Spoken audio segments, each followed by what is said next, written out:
Now, we know that you've gotten $500 million in your latest financing round. Why did you need such a fundraising now? I mean, you're already one of the most valuable privately held startups. So value has no really connection with the fundraising. Funds is a question of the market situation that we are in.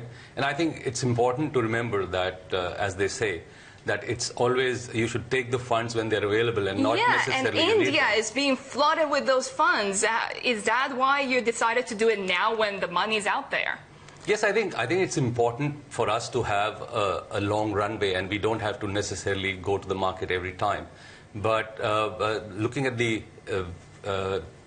information or the way the investors were very keen to give us the funding, I thought it's best time for us to take that funding. We're hearing that a lot of the investors these days, lately, have come from Asia, the majority of them. Is that true?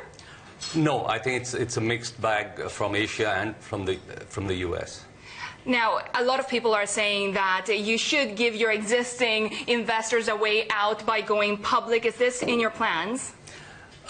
I think going public, we are at the stage from a life cycle of the company that we don't think it's the right time for us to go public. I don't think we have the bandwidth to stand scrutiny on a quarterly basis for the public eye.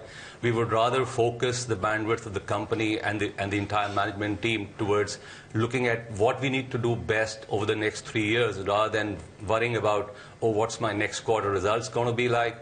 How the public... Would you reconsider after those 3 years? I guess we will have to view it based on the market situation. And yes, one would look at it differently maybe a couple of years from now. Especially if you turn a profit, because as much as you're India's largest e-commerce company, you're still not profitable. I think we are focused as of now on growth. I think the entire industry is focused on growth, on getting more and more customers, getting more and more in terms of reach. So there is a lot of investment which is happening in increasing our reach in terms of the number of PIN codes that we cater to, in terms of increasing our scale. I think a lot of focus and investment is going on that. Profitability, yes, there is a sense of profitability, especially since I've come here new, and there has been focus in my earlier stints always on profitability. But that takes a slightly longer term duration. We are now focused on growth. Yes, we look at profitable revenue growth, but as of now, it's all about growth, all about getting expansion, all about giving customers what they need. But would profitability be a turning point for you to decide to go public? I don't think profitability per se, but yes, path to profitability which we are devising for ourselves would lead us to the IPO. And profitability for India's and for all online retailers seems to be a problem of those steep discounts that you have there. How is that going to affect you in the future?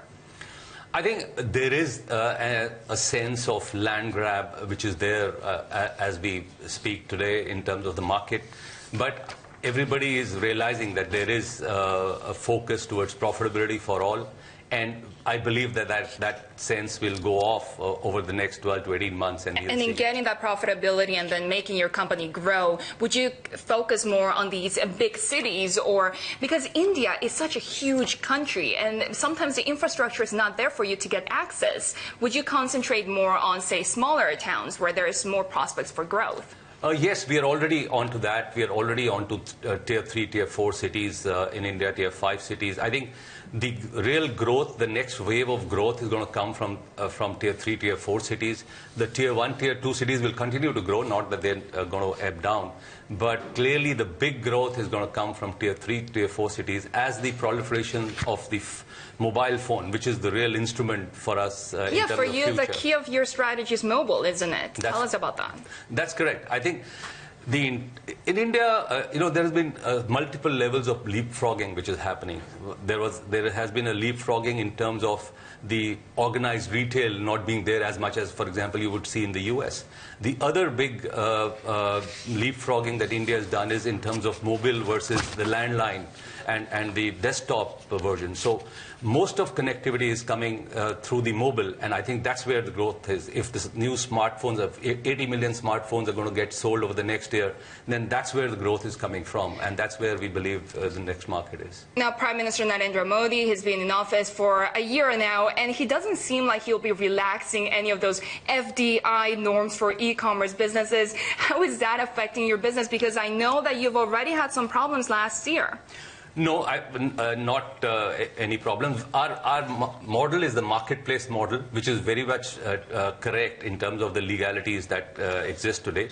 And I think we are focused on expanding the reach. We are actually there to complement the mom and pop stores, to make them, to enable them to extend their reach. If today they are in a particular township, or if they are today available to a particular locality in a town, their reach suddenly expands, and they are loving it, and we are liking it.